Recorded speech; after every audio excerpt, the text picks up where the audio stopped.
This is Movie and a Beer, a podcast based in Portland, Oregon, where you can share in our discussion about movies and what beers go best with them. From classic cinema to the latest blockbuster, we all can use a little help figuring out what beers to enjoy in the theater or at home. So listen in and explore with us the vast world of ales and lagers to pair up with your movie experience.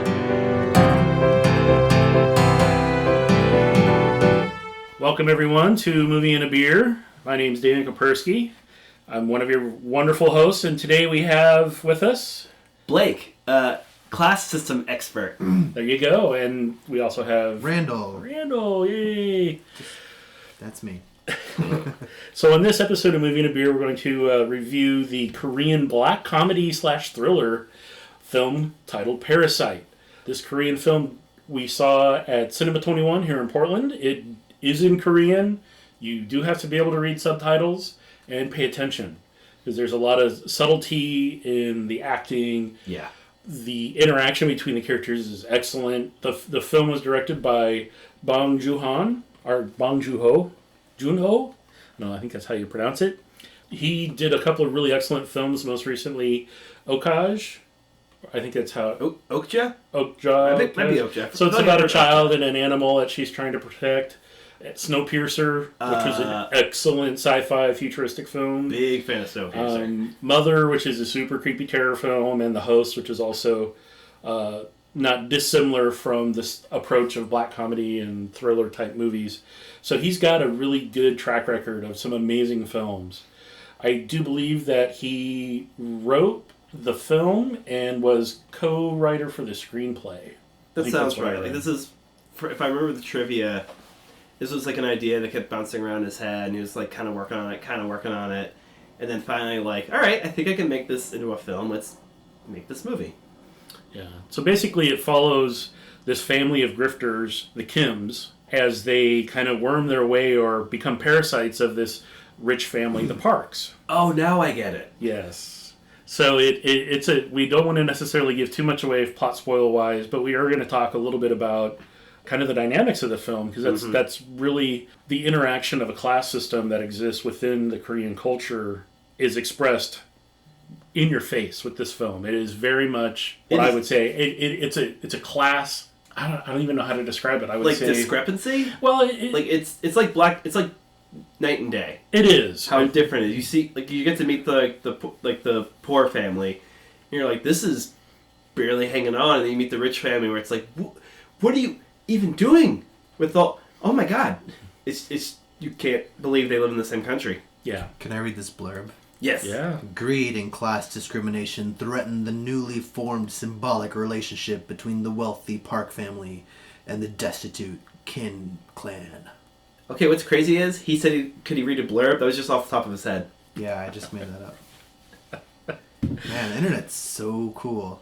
It is. There's a lot of really good reviews of this film. Some of them give some plot spoils. I would say that it does. It's not necessarily a slow burner, because they kind of reset the focus of the story a few different times as each of the different family members gets involved, and they have their own little twist and plot on how they then get involved with the family, and just the major twist towards the end you don't really see coming. It's a very interesting shock. And as we were talking as we left the theater, I would believe that this could even happen or has already happened in that country, where you have people that have this type of facility in their home that allows somebody to be there and not even know, because it's a bomb shelter. I'm going to give that away. They have something in the basement and it's being used. Plot spoiler. But it's interesting that it's being used by somebody who's in the same situation as the Kims. Yeah. They're just barely hanging on. They can barely survive. And you listen to the characters, listen to the dialogue from the father. He makes some really poignant, like, he identifies things, but he doesn't necessarily connect the dots. Let's I think we should talk about the movie for like 30 more seconds. Talk about beer. Just spoil the plot, because I like it. I want to be liberated to talk about how awesome this movie was. All right. I'm all that chomping at this bit. Yeah. 99 on Rotten Tomatoes, 96 on Metacritic. It's one of those movies that I would definitely see again in the theaters and enjoy it just as much the first time. If not more, because I don't have to read as many of the subtitles the second time. Yeah. When Dan told me about this movie, and it briefly described what we knew of the plot, I was like, okay, sure, this sounds kind of interesting. I guess I'll go check it out. And I was on board from like minute one. I was just like, okay, I want to watch it again. Can we just get another ticket? Let's watch it again, guys. I would love to see it again. Okay, so Cinema 21, we're going to go ahead and talk about beers real quick. Offers, I think, 6 different taps. Mm-hmm. They have a number of bottles and cans that are available. Just note that whatever you order, you're going to get in a plastic cup. Yes. With a lid, and if you feel like you want to drink your beer from a straw, I know one of us did that. I'm okay with that. I love drinking beer from a straw. See, there we go. I mean, it was funny. I was like... I think it's just... Well, okay, so I had the break side, which I've had a million times before. It's good. And so, what do you do after you've had the same beer a million times? I think you have to experience it in new ways. And the straw was definitely a new way to experience it. And I just went with it. And I felt like, wow, it's still a damn good beer, even though it's hitting my palate in all sorts of unexpected ways, thanks to the straw. That's a really good way to look at it. I mean, I'm going to buy a third metal straw, and I'm just going to bring straws with us, boys. Yeah, you could. Yeah. There's nothing wrong with that. You couldn't necessarily do it. I mean, you could if you drunk it. If you used, like, a lot of places here in Portland are now using paper straws. Mm. So that might be kind of tricky, because I don't know what carbonation and what that would do to the paper. Okay, so educate me real quick. Why aren't we supposed to drink beer out of straws? Because it messes with the carbonation, and really? It just... It makes the beer kind of odd. Mm. But odd, like taste not good? Yeah, odd, or, different. really? It'll probably express a little differently. I would expect the hops to express more up front, because it's gonna carbonate as it goes up the straw. I mean, you're sucking air in with it as you're doing it, versus drinking, which isn't sucking. It's just a single motion. So. Imagine it's like when you compare draft to bottle to can. It's like some beers I love out of a can, and some I have to have draft or I just can't drink them. Yeah. And a straw, I'm going to have to... Taste 2020, I'm going to have to try everything through a straw. Yeah. Beers, sodas, food. Get your smoothie drinking a lot of gravy. Get real fat 2020. Having a draft of the Breakside IPA, clean, solid. We've talked about it a number of times already. Really good beer. It's a good go-to. It goes well with a lot of different things. I'm glad that they have that. It's a great beer. I love it. And Blake, you had the Bowie Red. Bowie Northwest Red. Yep. Even. It's an Irish Red. It's an Irish Red. I was going to say that, yeah. What else was I going to say, Dan? It's like 65 IBU and about 6.7%. This is a great beer. Yeah, I really enjoyed this. It had a toasty caramel body /finish /flavor.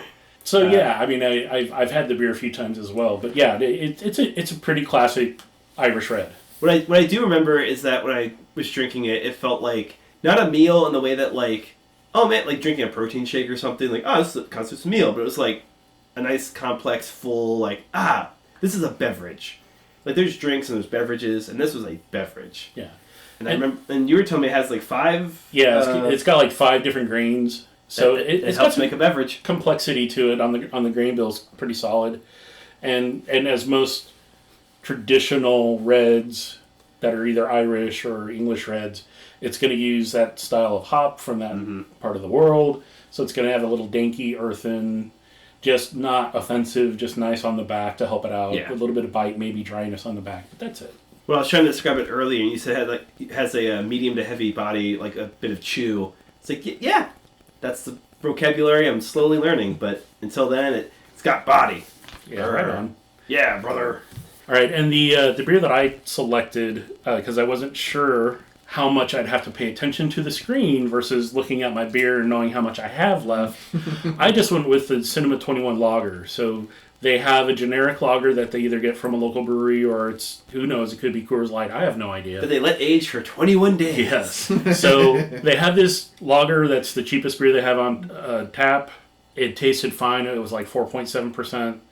Typical adjunct lager, a little bit of corn, a little bit of... Any wheat? Really had... No, just a very simple, thin body, a little bit of grassy, maybe herbal note up front, which it should have for just a traditional Pilsner. As American adjunct lagers are traditionally Pilsner based, so it's got Pilsner malt, and the adjunct is going to be either corn or rice. So that gives you less sugar to deal with, so that's why it's going to be lower in alcohol percent. Yeah. But again, it did come in a cup with a lid and a straw, which I laugh at still. It's amazing. But it did. It went down well. I didn't care how fast or slow I drank it because I was paying attention to the film. Mm-hmm. It was so good. So. That sounds like a perfect beer for a Marvel movie or a DC like movie. Whereas I feel like my beer paired with, I'm sure it paired with Parasite well. This one went really well. I think because the Reds have that medium kind of feel. I was like, sip, movie, sip, movie. And just, it was a good balance for me personally. Yeah, right. This was a long movie. Yeah, it was 2 hours, wasn't it? 2 hours and 12 minutes. Yeah. It didn't feel long until the first big twist to me. And I was like, we just had a whole movie and there's more happening?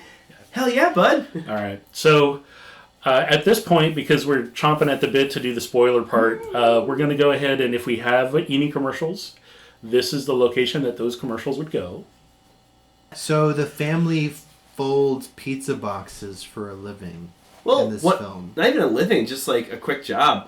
Because both parents are out of work and they're just trying to take what they can. I'm just like, that's a job in Korea, I guess. Like, you could fold pizza boxes. It feels like something off of Craigslist. Yeah. Like a freelance kind of like TaskRabbit style thing. Like, hey, for like $40 for the one job, we need you to fold X number of boxes. That's what I assumed they were doing. Yeah, that's what it seemed like. The kids kept like going up to find the one spot for Wi-Fi to check all the because everything happens online. Right. Spoiler alert: they have horrible Wi-Fi. Randall, how could you? They have to steal it. Steal it, and there's only I've one been there. spot. I've parked outside the McDonald's to get Wi-Fi. What's your favorite scene? What was your favorite scene from the movie? We both just crossed our arms to think heavy. Mine was the flood scene. Oh, that hurt so bad. It's so gross. It was so sad. That was so.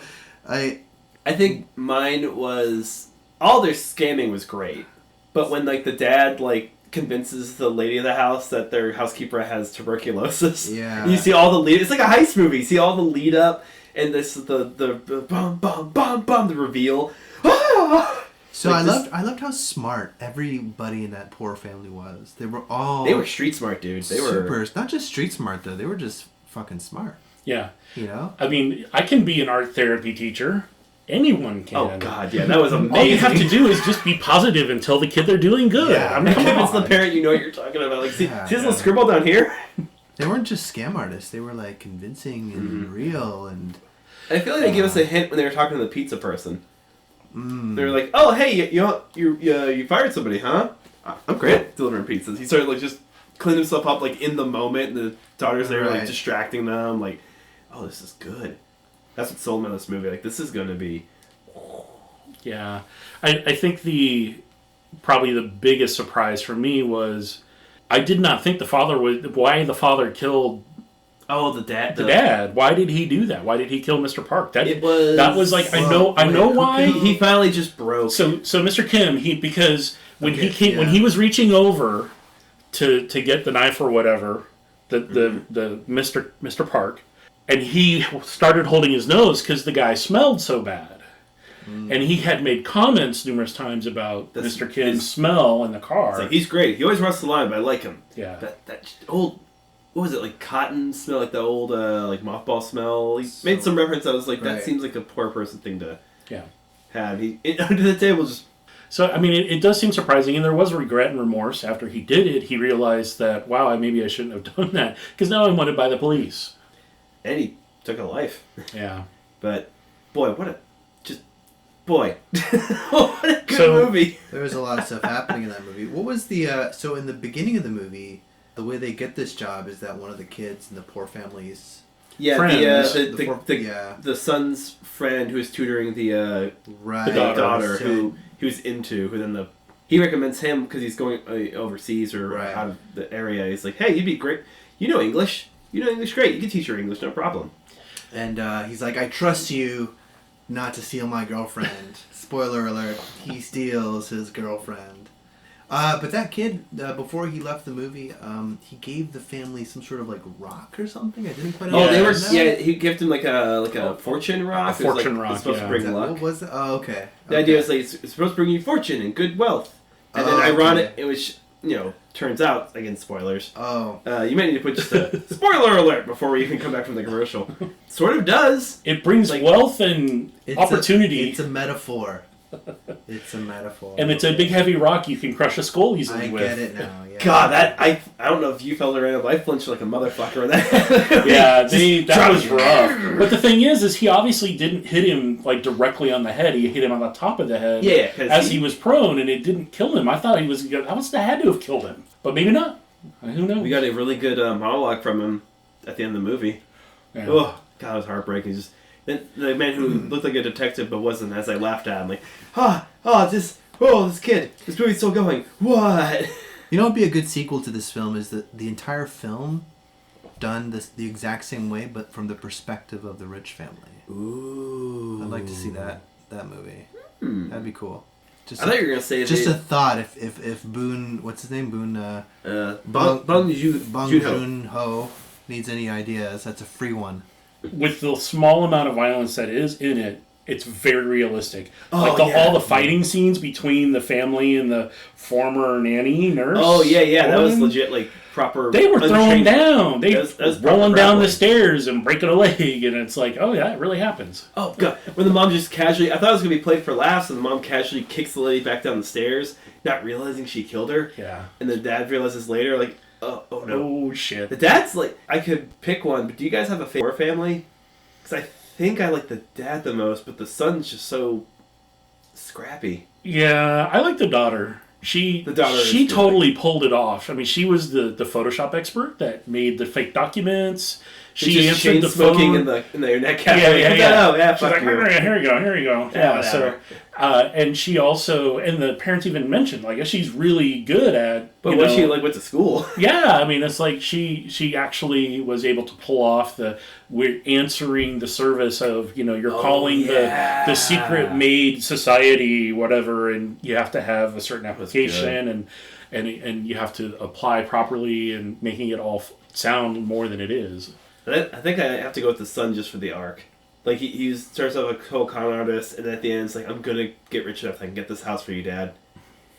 And then that shot where he's like walking out, but then you discover it's not like the actual shot. Like, oh no, my heart. Well, it was good. I recommend it. Mm-hmm. Is that it for the episode then, gentlemen? Are we real quick 3 thumbs up and 3 thumbs up on our beers and 3 thumbs up on beers and movie? Rando, when you said you wanted a sequel, I thought you were going to say from the crazy dude who is apparently worshipping the rich guy. Yeah. That was nuts. When he's tied up, he's still slim as hell in the lights.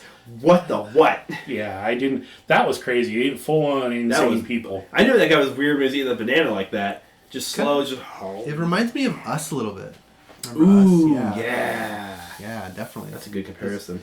All right, so that'll do it for this episode. Again, 3 big thumbs up on the movie and the beers that we had. So thanks for listening, everybody. Take care, and we'll talk with you next episode. Laters. Bye. Thanks for listening. This has been Movie and a Beer. Stay tuned for future episodes and features to be added to our website and podcast.